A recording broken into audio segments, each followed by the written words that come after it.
Olá! A falta de habilidade para as pessoas perceber as plantas ao seu redor, no próprio ambiente, o que conduz ainda à incapacidade de reconhecer a importância das plantas para a biosfera e para os humanos, a incapacidade de apreciar a beleza e as características peculiares das plantas e até uma visão equivocada das plantas como inferiores aos animais, podendo por isso serem desprezadas, é um termo que tem nome. E hoje no Giro Ambiental a gente vai entender qual é esse nome e por que todos esses aspectos são levados em consideração quando a gente pensa em sustentabilidade e meio ambiente. Para isso, quem está conectado no Giro Ambiental de hoje é a bióloga Laís de Assis. Seja bem-vinda e já conta para a gente, por favor, qual é o nome dado a todas essas características, qual é o termo e como se chegou a esse nome. Seja bem-vinda. Boa tarde, Mirna. Boa tarde, pessoal. Então, né, Mirna, a gente conhece como cegueira botânica, né? Conhecer as plantas hoje é bem raro quem conhece, né? A gente está cada vez mais vivendo na parte urbana, nos grandes centros urbanos, cada vez mais distante da área rural, e a gente acabou perdendo um pouco, né, dessa conexão e conhecer, né, as plantas, conhecer os nomes delas, conhecer quais são, para que serve, as características de cada uma.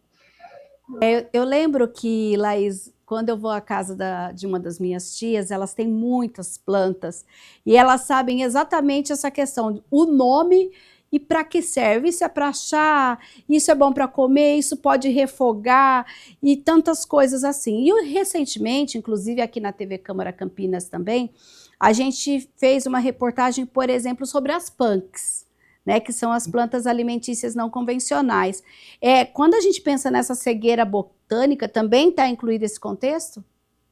Ah, sim, né? As plantas são plantas importantíssimas na parte medicinal, né?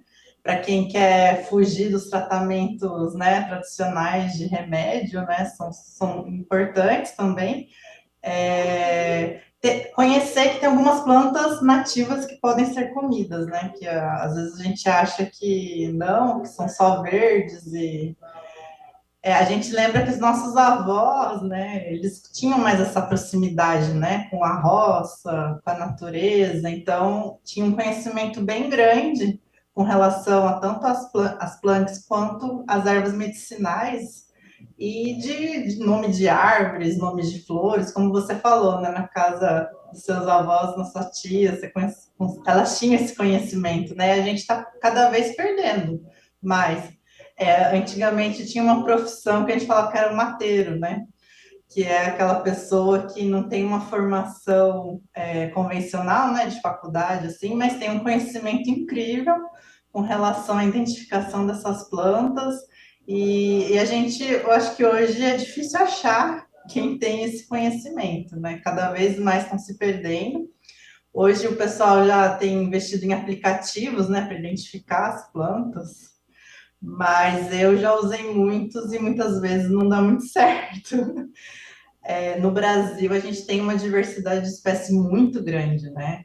Aqui, eu trabalho aqui na Mata de Santa Genebra, né? Então, eu conheço mais a Mata Atlântica, né? Da Floresta Estacional Semidecídua, e só aqui na Santa Genebra a gente tem mais de 600 espécies de plantas, então é uma diversidade bem grande, e a população cada vez mais está distante dela, né? De conhecer ela. Com essa equação que nós não temos mais mateiros, pelo menos na nossa região é quase impossível de se encontrar um. Não temos mais aquela sabedoria passada de geração para geração, com esse conhecimento lá em casa mesmo do que, né, do que é cada planta, qual a importância dela. Qual é o caminho, então, Laís?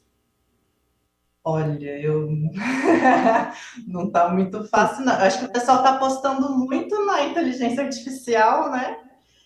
Eu tenho um pouco das minhas dúvidas. Hoje a gente tem a parte de genética, né, que consegue fazer uma identificação daí mais assertiva, mas também por enquanto é caro e não é tão acessível.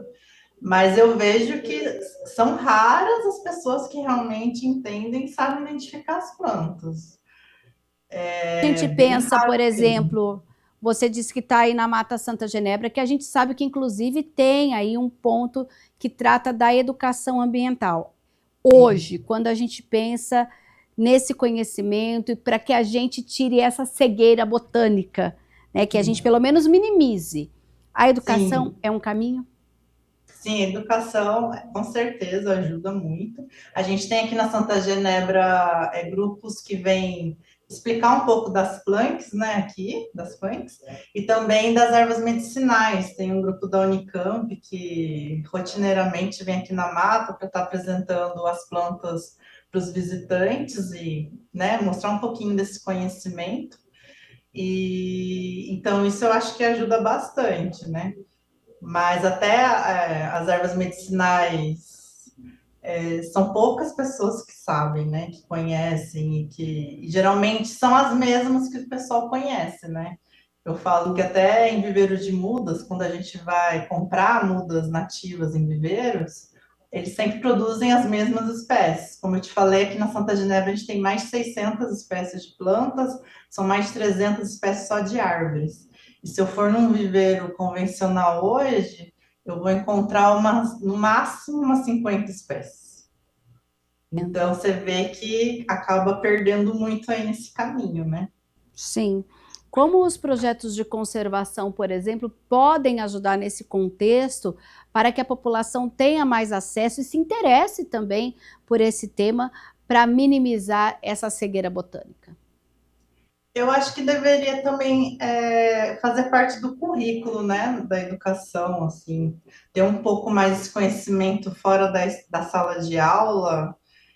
A gente perdeu um pouco isso, né, de plantar algumas plantas, fazer uma horta na escola. Eu acho que isso ajudaria também a gente diminuir essa cegueira, né, botânica, e para que no futuro as pessoas conheçam um pouquinho mais. Eu acho que a gente focou muito no vestibular, né, entrar na faculdade e acabou perdendo um pouquinho. Algumas escolas ainda têm, né, essa parte mais de vivência fora da sala de aula, mas eu acho que poderia fazer parte do currículo, né, nacional essa questão da botânica um pouquinho mais para ter uma ampla divulgação, né? Uma das consequências, inclusive, é a questão de como a gente não conhece, a gente acha que tudo é erva daninha, tudo é mato, vamos podar, vamos cortar tudo. Né? Fala um Uhum. pouquinho também dessa percepção, dessa cegueira que leva à desvalorização arbórea de muitas vezes indivíduos ali, coisa que está no cantinho que você acha que não é importante, mas é. É verdade, a gente olha, é treinar o olho, né? Porque às vezes a gente olha para uma área de mata ou que está com mato, né? A gente acha que é tudo verde, é tudo igual. E conforme a gente vai conhecendo, a gente vai vendo a especificidade de cada tipo de planta, né? Que nem a Hora Pronobis, você olha uma planta com espinho, né? O que chama atenção, mas você não conhece, né? Que é uma planta que pode comer. Então, tem várias plantas, a taboa também é outra que pode também servir como alimento. A costela de Adão, né? Agora também tem gente que está divulgando, né? A gente olha às vezes a costela de Adão e o guaiambê, acha que é a mesma planta, que os dois têm folha grande, mas não conhece e não consegue ver essa diferença. Então, é um treinamento do olhar e então você tem que conhecer no dia a dia e você vai conseguindo ver que tem muitas plantas importantes que às vezes você acha que é uma erva daninha e simplesmente tira, né, do jardim. E tem um outro lado também. Inclusive, recentemente, a gente teve aqui no Brasil mesmo a notícia de que uma planta que a família pensava que era uma Ah, couve e não era, ela foi nem a família foi alimentada com essa planta, inclusive causou óbito. Também tem que ter esse sim, olhar, né? sim, com certeza. Por isso que é importante conhecimento, né, também, porque para divulgar que serve como alimento, sem muito critério, tem muitas plantas que são muito parecidas, né? Tem até aquele filme, né, que o eu até esqueci o nome agora, mas que também o cara foi a óbito, né? Que confundiu. Tem algumas plantas que são muito parecidas, que é difícil de você identificar. Então, até por isso que é importante a gente diminuir essa cegueira, né? Conhecer. E tem algumas que são urticantes, tem algumas que podem ser tóxicas para os animais também. Então, é bom você conhecer para você, né? Quem tem Que tem o cachorro, que não jeito é. certo de cozinhar para tirar a toxicidade também, Sim, não é isso? também. Sim, sim. Tem Aí, também, né? partindo de toda essa análise, Laís, como que a gente pode pensar nas futuras gerações, como a gente pensa em conservar e valorizar essas plantas para que a gente saiba no futuro que elas estão aí e que fazem parte de todo o nosso, do nosso biossistema, digamos assim, para poder mantê-las e também que ela tem uma importância dentro de quanto a gente pensa de todos, sejam os animais, os seres humanos e também a parte das plantas. Eu acredito que é trazer mesmo para o dia a dia, né? Desde criança, a gente conhecer, fazer horta, começar já ter essa introdução com relação a essas plantas e tá dentro do currículo ali escolar. E eu acho que com o tempo é uma cultura, né? A gente focou para uma cultura urbana. Eu acho que agora a gente tem que pisar um pouquinho para trás, assim, no sentido de revisar algumas vivências e recuperar essa parte mais ligada à natureza, né? Como dizem, né? A gente só preserva se a gente conhecer, né? Se a gente não conhece, a gente não dá devida importância.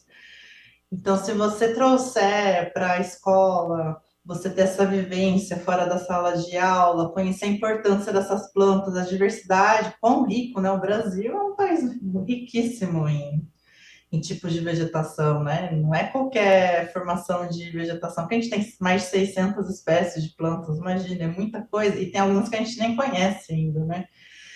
Então, é trazer isso para o dia a dia, né? Para a gente ir conhecendo e também usufruir desse benefício que a natureza nos traz, né? Que nem plantas medicinais, que é uma maravilha a gente conseguir, né? A casca do jatobá, né? Faz chá, que é bom para tosse. Então, são alguns conhecimentos, dá um pouquinho de saudade das avós, assim, né? Que trazia qualquer probleminha, tinha um chá na ponta da língua Verdade. como remédio, né, mais saudável. E a gente acabou que agora tudo a gente recorre à farmácia, né, mas eu acho que é a gente dar um passinho para trás e repensar nessa nossa cultura, introduzir no dia a dia, eu acho que a gente vai mudando essa cultura para a gente ter uma condição de vida melhor, né, mais conectado com a natureza, conhecendo um pouco mais de todos os benefícios que a natureza traz para a gente, né? Que são muitos, né? Muito obrigada, então, Laís Santos de Assis, que trouxe aqui um pouquinho desse conhecimento, dessa questão de agora você aí na sua casa, dá um passinho para trás, começa a conhecer o que sua avó tem no quintal, se você ainda tem algumas plantas aí no quintal, já perguntou para sua mãe, para alguém da sua família, o que é essa planta? Comece a ter um pouquinho mais dessa curiosidade. Muito obrigada, Laís. E olha Eu só, o queria Giro Ambiental não para por aqui, não. Fique agora com notícias e curiosidades sobre a sustentabilidade e o meio ambiente.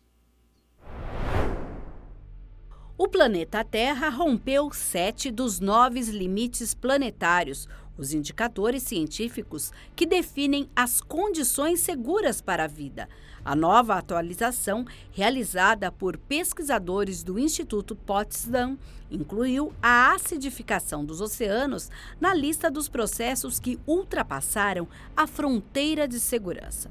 Os 7 limites rompidos que compõem o equilíbrio ambiental são mudanças climáticas, biodiversidade, ciclo do nitrogênio e do fósforo, mudanças no uso da terra, acidificação dos oceanos, uso de água doce e a poluição química.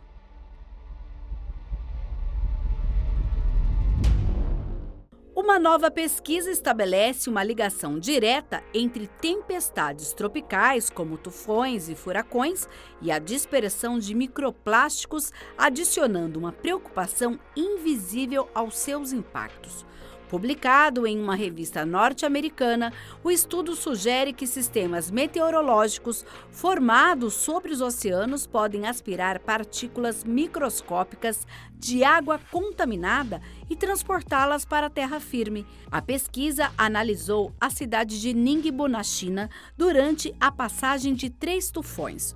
Os resultados mostram que, com a chegada das tempestades, a taxa de deposição de microplásticos na atmosfera aumentou drasticamente, em alguns casos em até uma ordem de magnitude em comparação com os períodos de calmaria.